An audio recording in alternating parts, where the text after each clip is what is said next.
एक बार की बात है। एक बार एक अध्यापक एक संपन्न परिवार के शिष्य के साथ कहीं जा रहे थे। तो उस शिष्य को कुछ मजाक सूझी क्योंकि उसको रास्ते में किसी गरीब मजदूर के जूते दिखाई दिए। उसने अध्यापक से कहा, गुरुजी अगर हम इन जूतों को छुपा दे तो कितना मजा आएगा। देखते हैं कि मजदूर पर इसका क्या असर पड़ता है।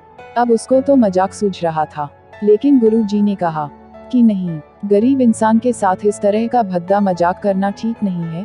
उसने कहा, क्यों ना हम इन जूतों में कुछ सिक्के डाल दें और देखें कि इसका इस गरीब मजदूर पर क्या प्रभाव पड़ता है।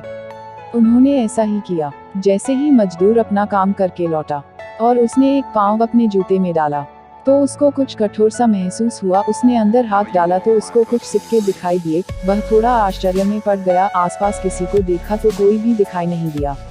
वापस उसने दूसरा पैर अपने जूते में डाला और वापस उसको उसमें कुछ सिक्के दिखाई दिए।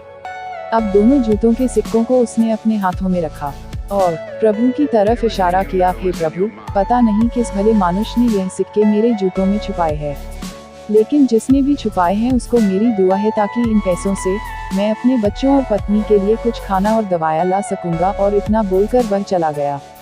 इस बात को शिष्य और अध्यापक दोनों सुन रहे थे। अब अध्यापक ने शिष्य से पूछा कि अब तुम मुझे बताओ कि तुम्हें कैसा महसूस हुआ, तुम्हारी पहले वाली मजाक या मेरा यह तरीका।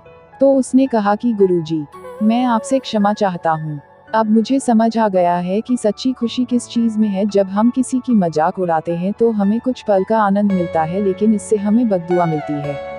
लेकिन अगर हम किसी की मुश्किल परिस्थिति में मदद करते हैं और जिसकी भी हम मदद करते हैं उसको भी नहीं पता कि हमने उसकी मदद की है, लेकिन अंदर ही अंदर हमें पता है कि हमने उस इंसान की मदद की है, यही सच्ची खुशी है। जब हम दूसरों को खुशी देते हैं तो हमें सच्ची खुशी मिलती है।